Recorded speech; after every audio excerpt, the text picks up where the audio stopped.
The mural is very important. It's iconic, as everybody knows. It's very has a lot of nostalgia and a lot of love from Phoenix residents, and so we're thrilled that we're able to preserve this mural and have it moved to our rental car center.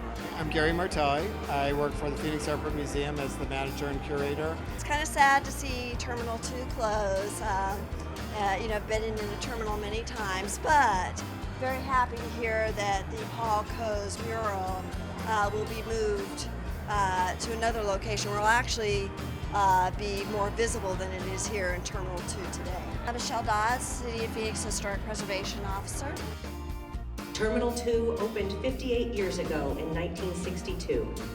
At the time, it had 10 gates, 30 public payphones, and was one of the nation's most modern airport facilities. At the time in the 60s, it was state of the art.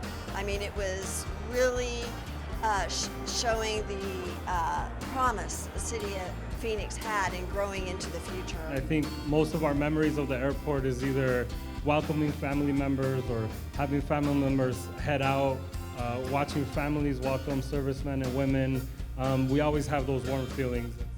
Preservation is not just the built environment, it's about the communities and what makes up the identity and what brings people together and what's worth saving. I'm Maura. I'm a new planner with the City of Phoenix Historic Preservation Office. I think people come and go from City of Phoenix, and our historic properties, objects, sites, they all tell the story of the history, and I think it's really important to people when they move someplace to see that there's some continuity over time, that we appreciate our history.